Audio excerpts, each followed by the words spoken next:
tayo makapag-record sa PC at makakuha po tayo ng libreng application na libre lang po. So, kasi karamihan ngayon sa mga application ay kailangan may bayad. Kailangan nyo magbayad para nyo magamit nyo po yung full version na application para magamit po kayo ng with license. Pero itong tuturo ko sa iyo, makakakuha po tayo dito ng PC recorder na libre lang. So, full version siya. So, okay mga kabayan? So, ganito lang po yung gagawin nyo. Punta lang po kayo sa Google Chrome man o anong browser yung gagamitin nyo. Okay? So, gamitin ko ay Edge. Tapos, search nyo po dito yung OBS Studio.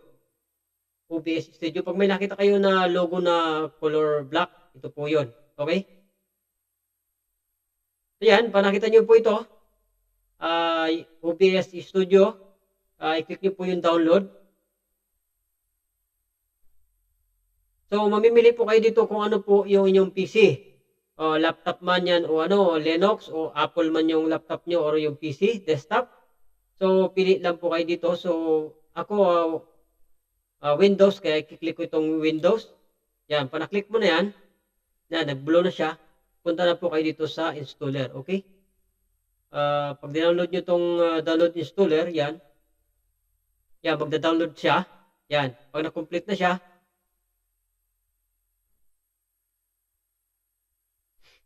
okay, so nagda-downloading siya. Saglit lang po siya i-install.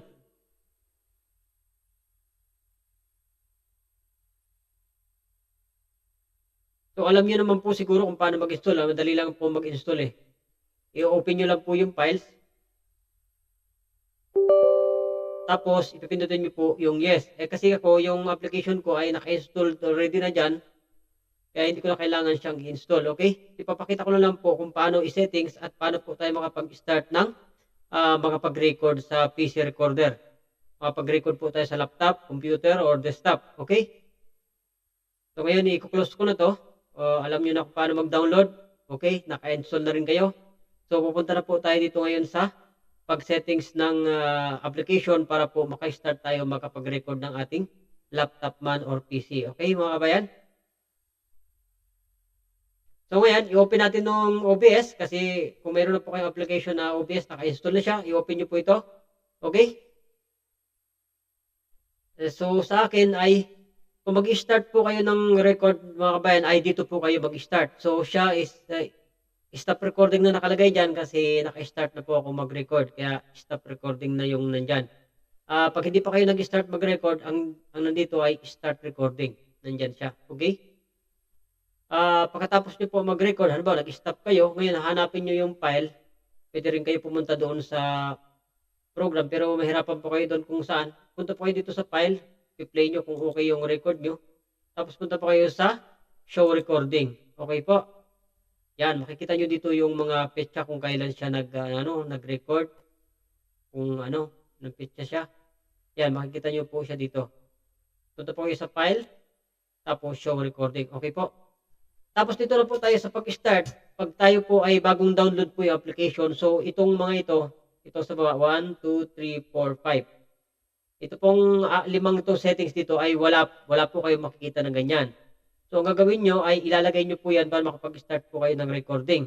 Nakikita nyo po itong yan. Yan. So, kailangan nyo pong ilagay itong audio output capture, audio input capture, game kung naglalaro kayo sa recording nyo ng gaming, display capture, game capture, and video capture device. Ito naman yung video capture device. Kung meron na kayong camera na naka-install dyan, so, kailangan na, kahit huwag na po kayo maglagay. Pero kung ida-direct nyo sa built-in sa laptop nyo or may camera kayo sa computer, so kailangan nyo po itong video capture device para ito po. Yan, makikita nyo itong, yan, yung video recorder ko. May camera, yan, sa laptop yan. Kailangan po yan. So, saan nyo makikita yan? Dito po yan sa plus, okay? Dito sa plus. Kasi pag bagong download po itong application na to, ay wala pong settings na ganyan. So, kailangan nyo i-settings to, okay? I-plus nyo yan. Tandaan nyo po itong mga sinabi kong 5 na to. Yan. Dito sa plus. Lalagay nyo po itong display capture. Kung anong kailangan nyo dyan. Audio input capture. Para ma-pick up yung mga record. Tapos yung mga audio output capture. Yan. ay itong saan yung ano dito? Ito, video capture device. Kung built-in yung camera nyo sa laptop, yan. Para mayroon kayong ganitong naka-video, naka-recording. Halimbawa, balak nyo rin mag-vlogging, gamit yung laptop nyo, mag-edit kayo, yan. Itong application na ito ay free. Free version siya, wala po siyang bayad, di tulad ng mga ibang application na may bayad bago nyo magamit ng application. So, full version siya, unlimited time siya kung hanggang kailan kayo matapos. I-add nyo lang po ito, ha. Yan, tandaan nyo po ito, yan. Itong 5 to, i-add nyo lang dito sa plus na to. Halimbawa, gusto nyo magdagdag ng camera, may isa pa kayong camera dyan, dito po kayo mag-add sa Essence, may plus dito. Yan, dagdag po kayo, okay.